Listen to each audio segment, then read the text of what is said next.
Seeing North Carolina with another great ranking when it comes to business. I feel like we see this a lot, but today CNBC ranked the Tar Heel State number 2 for its top states for business. And so we did want to dive into this a bit more. What makes North Carolina so special when it comes to drawing in businesses? And we've got Gerald Cohen joining us to share some insights. So Gerald, you're a research professor of finance and chief economist for the Kennan Institute of Private Enterprise. So you probably have got some great nuggets of information to share about why North Carolina we see, I feel like time and time again, getting a high ranking, no matter what the outlet or platform is, when it comes to business. So what are some takeaways that you have from this decision here? So I think in CNBC, we've ranked number 1 in 4 out of the last 6 years and number 2 in those 2 years where we've not ranked number 1. And I think a lot of other outlets are, showing similar strength. But there is variation depending on, how people measure things. Mm-hmm. And a lot of it owes to, and we're ranked number 1 in economy by CNBC, number 3 in workforce in CNBC. So it's about, our growing economy, our growing workforce, the talent that we have in the state, that we're not only generating, and I'll say at UNC, but all other great institutions throughout the state, generating a great, knowledge workforce. And also people are moving here because of the strength of the economy, the quality of life, all the things that make the Tar Heel State great. But we did drop in a ranking one, and the reason why we dropped it in ranking is because of, in particular, quality of life because of cost of living. And they noted that CNBC noted that, and they noted how housing has played a role, and we've done a lot of research on housing affordability that I'm happy to talk about. Actually, I would love to talk about that because, that's always such a hot topic. I don't want to say just here in Charlotte, but obviously we're here broadcasting from Charlotte, but we talk about affordable housing all the time. And we've had some interesting insights that we've heard from other kind of experts in the field, but I'd love to hear your take on that. So here's the key takeaway. We have seen housing affordability drop because we've done this for all 100 counties, in all 100 counties in the state since 2020.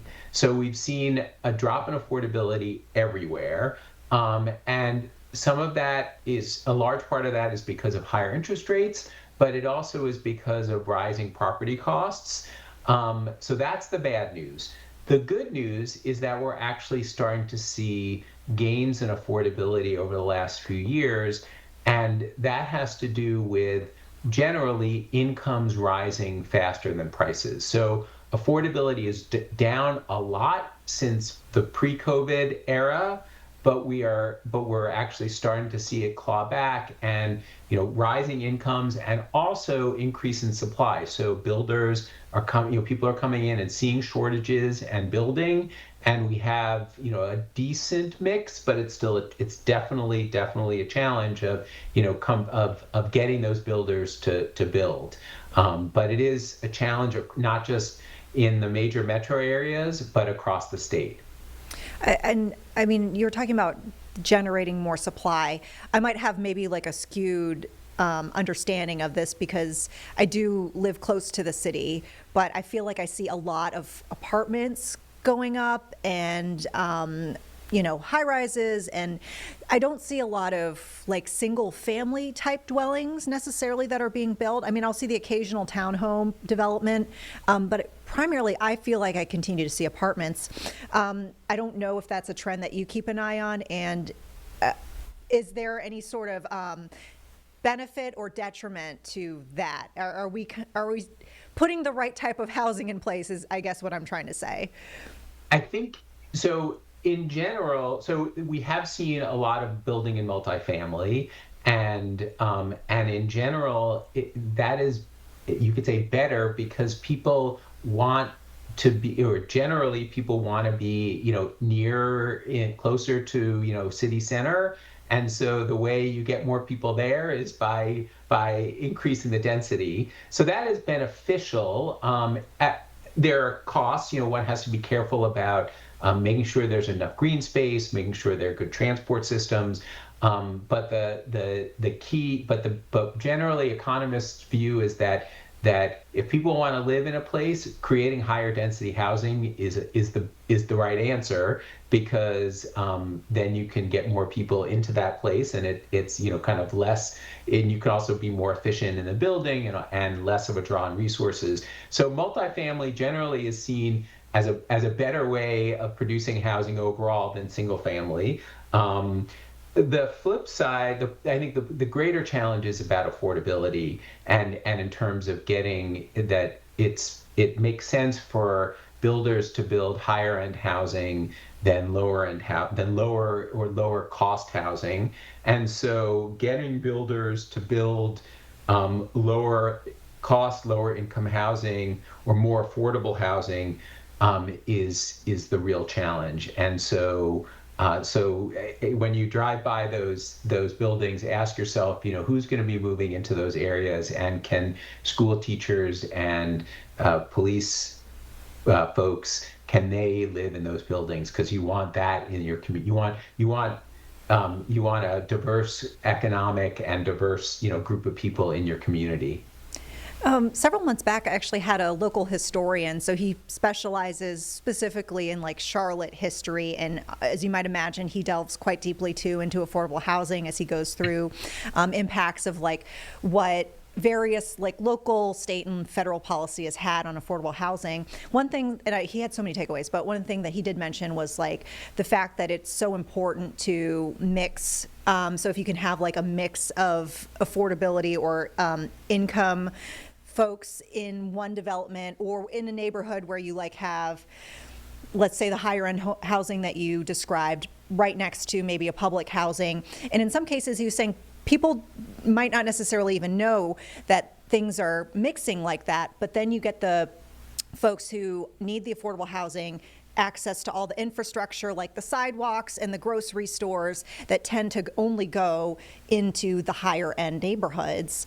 And he talked about how that was just such a great benefit, and that we probably should be doing more of that. I don't know if you see the same thing on your end. I would definitely agree with that. I think you want people, you want the whole span of the workforce to be living, in your community. I mean, there's, and I'm just speaking as an economist. There are significant, great economic benefits, but there are also, great social benefits. And so that is definitely something that you want to see. And so, as I said, one of the challenges you're seeing building, it is helping our affordability crisis. Affordability is still a big challenge. But the harder part, and it's really hard for us to tease it out in the data, is to know, is it really, how much of that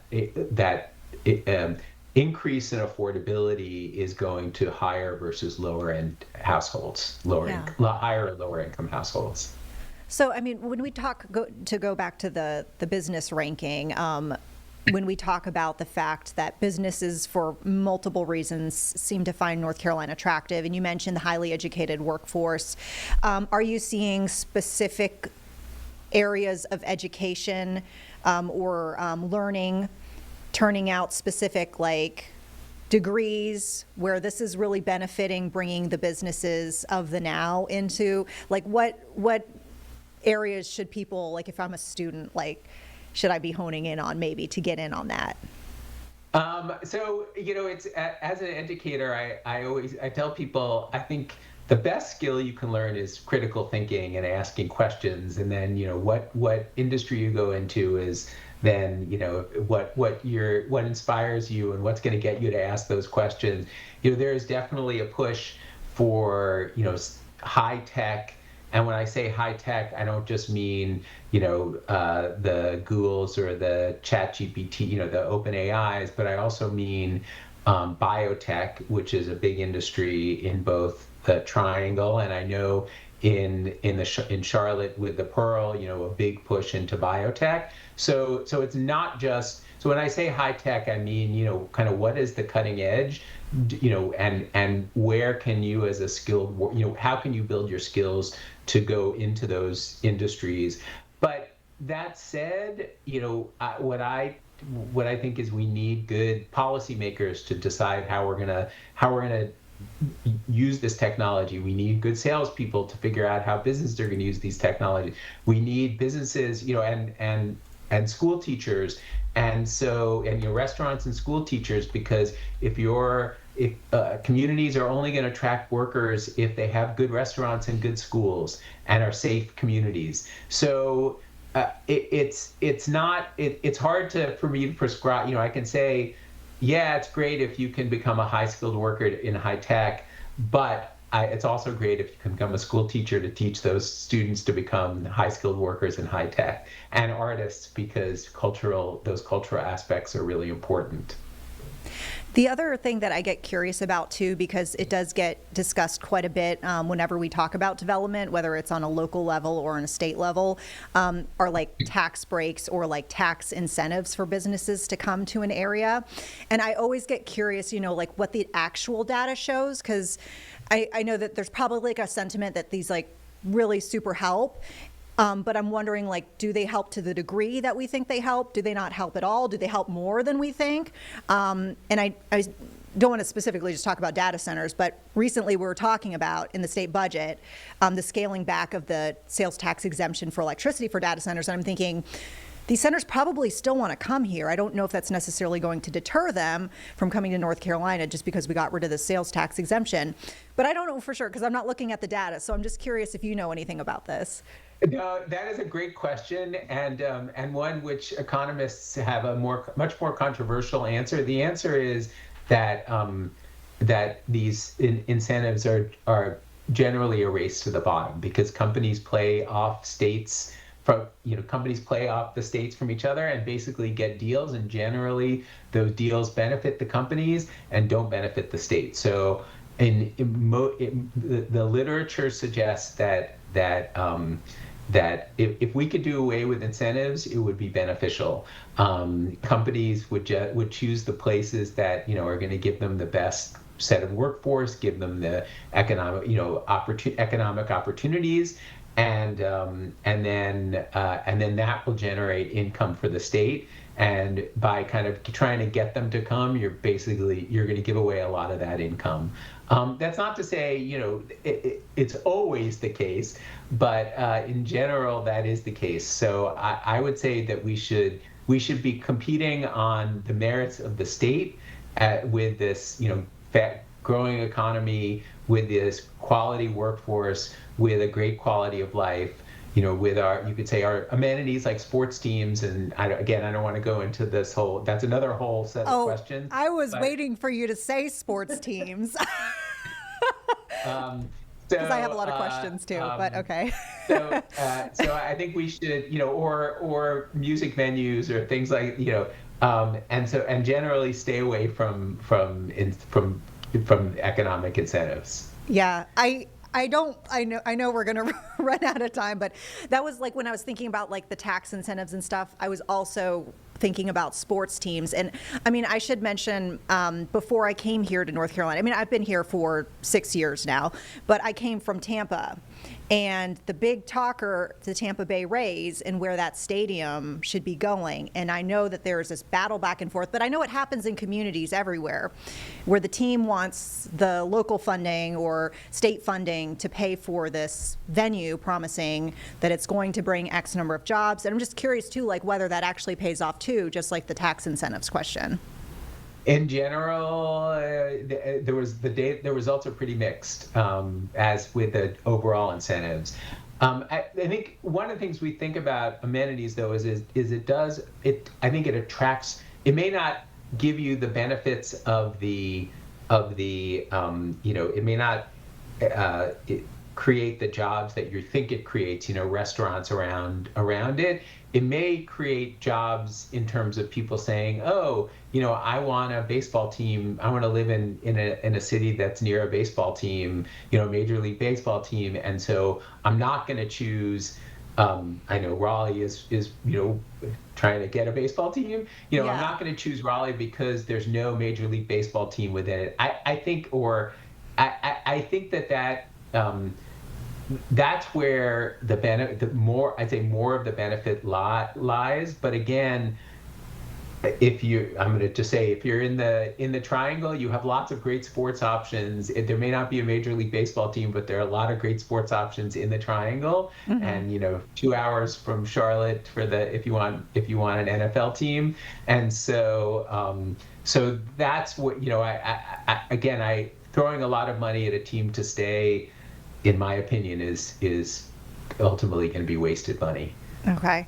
I know we kind of got in the weeds a bit, but like I get fascinated by certain things, and especially, like what data actually shows about stuff.